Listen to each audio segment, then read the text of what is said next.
Hello everyone and welcome to today's lecture on stakeholder analysis.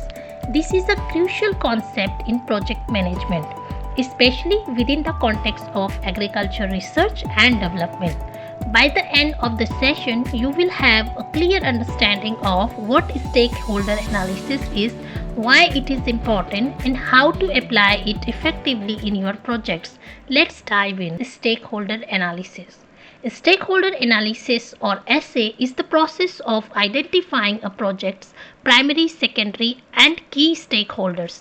It involves assessing their interests and understanding how these interests can affect the project's riskiness and viability. Stakeholder analysis is linked to both institutional appraisal and social analysis. It contributes to project design through logical frameworks and helps identify appropriate forms of stakeholders' participation. This tool also allows for negotiations, paving the way for effective linkages by modifying action plans and developing terms of reference with various individual groups and institutions.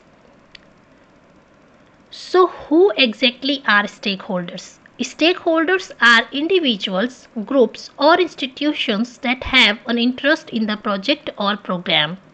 Primary stakeholders are those who are ultimately affected by the project, whether positively or negatively. They include beneficiaries as well as those who may face adverse outcomes. Secondary stakeholders are those intermediaries in the aid of delivery process. Key stakeholders are those who can significantly influence or are critical to the success of the project. This wide definition of stakeholder includes researchers, farmers, policymakers, extension officers, and relevant government and non-government organizations.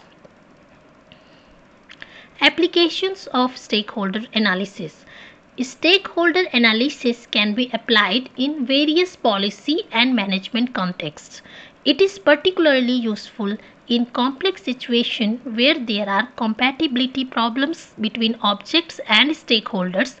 Some relevant areas include natural resource management issues characterized by cost cutting systems and stakeholder interest.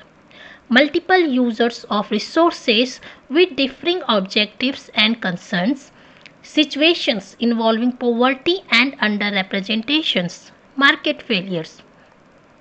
SA helps organizations, whether public, private, or non governmental, to navigate different courses of action and identify which actors favor particular changes. Stakeholder typology.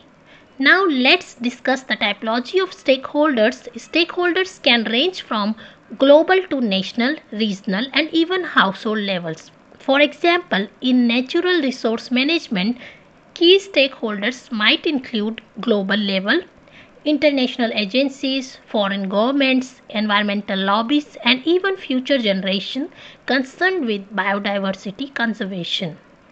National level. National governments, microplanners, NGOs, and urban pressure groups focused on resource extraction and tourism development. Local level. Forest dwellers, farmers, livestock keepers, and women who collect fuel, all of whom have specific interest in land use and resource access. Methodologies of stakeholder analysis. Moving on to the methodology of stakeholder analysis, there are several approaches you can take. Stakeholder table. This involves listing stakeholders, their interest, potential projects impacts, and their relative priorities. Influence or importance matrix. This tool classifies stakeholders based on their influence and importance to the project. Payoff matrix. This evaluates stakeholders' interest against available options to see who benefits or loses from different actions. Participation matrix. This assesses the level of participation of various stakeholders throughout the project cycle. Problem definition exercise. A brainstorming session to generate ideas and identify stakeholder concerns. Venn diagrams. These help visualize the relationships and overlaps different stakeholders. Limitations of stakeholder analysis. While stakeholder analysis is a powerful tool, it does have limitations. It cannot provide definitive answers to problems on its own. It reflects societal groupings and interests without attempting to change them. Analyzing a very large number of stakeholders can be challenging. It is inherently qualitative and cannot quantify stakeholders' likely gains and losses. Despite focusing on multiple interests, it remains a top-down planning tool. By acknowledging these limitations, you can use stakeholder analysis more effectively in your projects. And that concludes our lecture on stakeholder analysis. Remember, SA is a crucial step in project management, helping you identify and engage with key stakeholders to ensure project success. For further reading, I recommend the references listed on the slide. Thank you for your attention, and I look forward to your questions and discussion. Thank you for